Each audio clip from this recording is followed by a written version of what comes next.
Hello everyone, we are discussing about the poem The Wild Swans at Cooley, written by William Butler Yeats.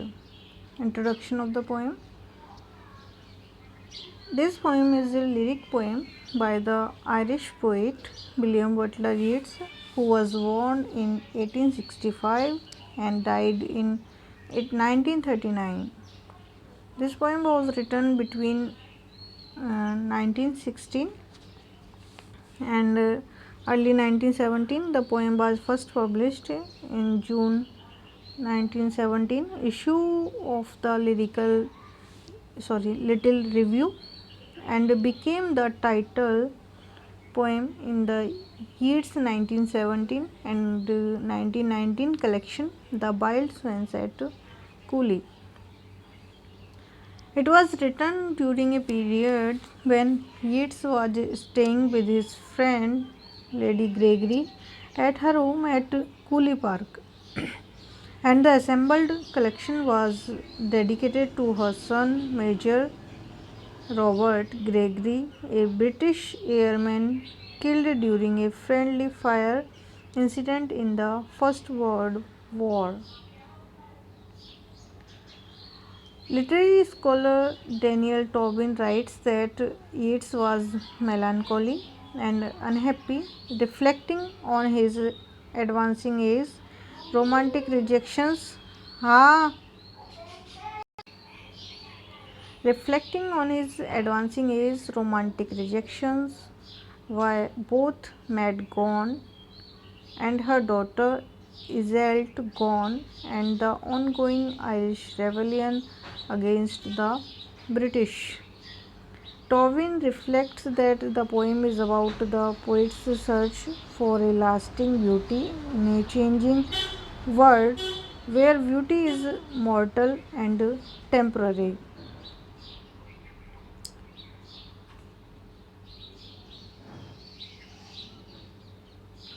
Poem start होने से पहले मैं आपको कुछ बता दूं कि ये 30 लाइन्स की एक पोएम है जिसे 5 सेस्टेट में डिवाइड किया गया है और उसकी राइमिंग स्कीम है ABC BDD। जो इस पोएम का थीम है वो है नेचर, टाइम एंड एजिंग, कि टाइम के साथ हर चीज़ ओल्ड होती है। चलिए पोएम स्टार्ट करते हैं। The trees are in their autumnal beauty. Autumn season है तो जो पेड़ है वो अपने ऑटम ब्यूटी में है, मतलब उन्होंने अपने पत्ते गिरा दिए हैं। ऑटम सीजन में जो ट्रीज़ है वो अपने पत्तों को, लीव्स को गिरा देते हैं। तो चारों तरफ ऑटम ब्यूटी ही दिखाई दे रही है। The woodland paths are dry, और जो वुडलैंड पाथ्स है, जंगल के जो रास्ते हैं वो ड्राई है। Under the October twilight the water mirrors a still sky.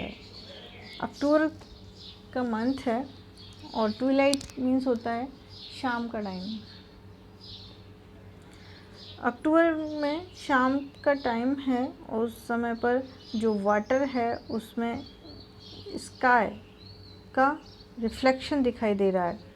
Sky जो है वो वाटर के अंदर दिखाई दे रहा है, उसका रिफ्लेक्शन दिखाई दे रहा है स्काई का। Upon the brimming water among the stones, और जो ब्रीमिंग वाटर है, लेक का पानी है, उन स्टोन्स के बीच में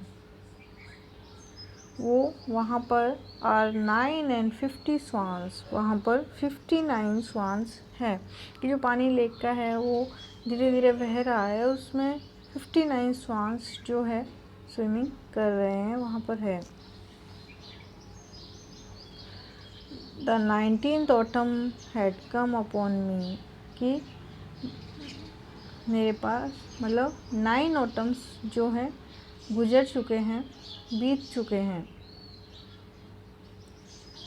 since I first made my count, जब मैंने पहली बार इन स्वान्स को काउंट किया था तब से 19th ऑटम जो है वो बीत चुके हैं। आई सा, जब मैंने इनको देखा था, before I had well finish, कि मैं अपनी काउंटिंग को अच्छे तरीके से फिनिश करता, उनको ढंग से गिन पाता, उससे पहले ही ऑल सडनली माउंट, ये सारे स्वांस अचानक से उड़ गए।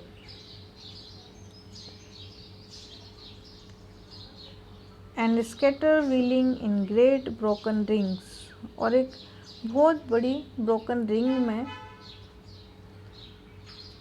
इन्होंने अपने पंखों को फड़फड़ा रहे थे, जिनसे जोरों की आवाज़ आ रही थी, और उस ब्रोकन सर्कल में इन्होंने उड़ना शुरू कर दिया।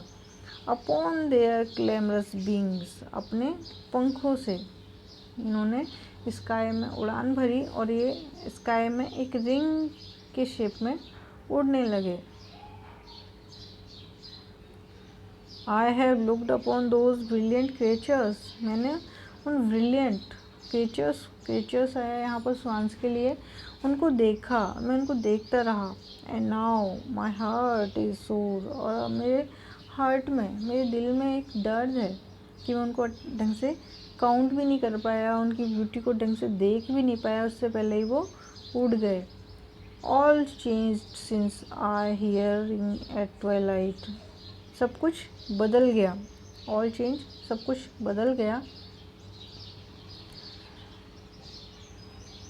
जब मैंने ट्विलाइट में सुनी थी, क्या सुनी थी? The first time on this शोर, पहली बार इस शोर आता किनारा, किसी झील का किनारा, रिवर का किनारा।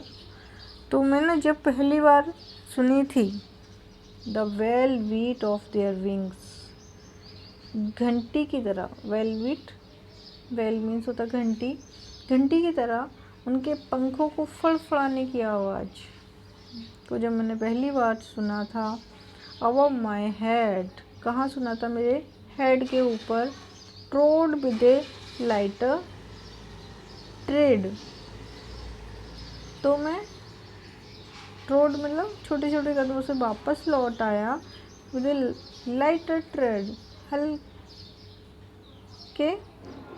कदमों से। अनबियरिड स्टिल, जो कि ये जो स्वांस है, मैं ओल्ड हो गया लेकिन ये स्वांस नहीं हुए, ये अभी भी अनबियरिड है, बिना थके हुए हैं। लवर बाय लवर, और ये अभी भी कोई जोड़ा है हंस का जो अभी भी लवर है। दे पैडल इन द कोल्ड, और वो पैडल करते हैं, तैरते हैं इस झील के ठंडे पानी में।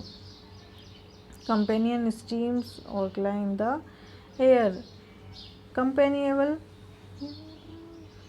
स्टीम्स, इस कंपेनिएबल स्टीम्स में, इस छोटी सी झील में कि ठंडे पानी में ये तैरते रहते हैं, और क्लाइम द एयर, या फिर आकाश में उड़ जाते हैं।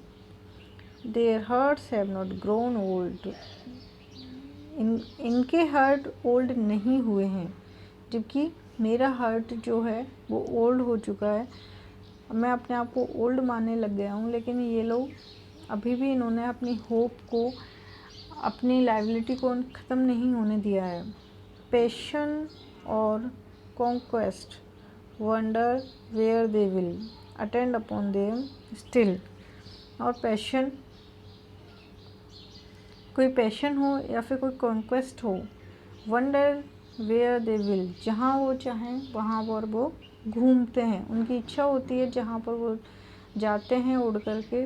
अटेंड अपॉन देम स्टिल, और अभी भी वो आपस में एक दूसरे के साथ रहते हैं, एक दूसरे से मिल कर के रहते हैं। But now they drift on the still water, लेकिन अब वो ड्रिफ्ट मीन्स होता है धीरे धीरे तैरना, अब वो धीरे धीरे तैर रहे हैं on the still water. Mysterious and beautiful, वो बहुत ही मिस्टीरियस है और बहुत ही ब्यूटीफुल दिखाई दे रहे हैं। Among what rushes will they volt, कि वो कितनी रश रहता है उनके, कितना वो रश बनाते हैं। वाई वॉट लेक्स एज और पूल, लेक्स के एज पर या फिर पूल के एज पर वो कितना रश रखते हैं। डिलाइट मेंस आइज, अब वो डिलाइट करते हैं मैन की आँखों को, उनकी सुंदरता से मैन की आँखों को खुशी मिलती है। व्हेन आई अवेक समडे, जब मैं जागा किसी दिन, to find they have flown, तो मैंने देखा कि वो उड़ चुके हैं, अब वो वहाँ से उस लेक से उड़ चुके हैं। तो ये थी पोएम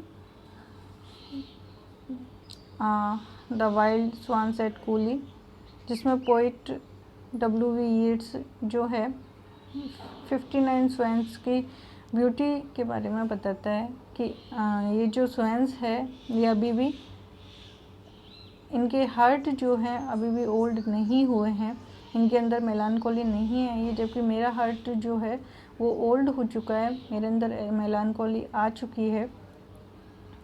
और लास्ट में पोइट कहता है कि जैसे ये जो स्वान्स है ये मुझे मेरी आँखों को डिलाइट देते थे, मतलब खुशी देते थे, अब ये इस झील से उड़ करके किसी और झील में जाएंगे और वहाँ पर किसी और की आँखों को ऐसे ही खुशी देंगे।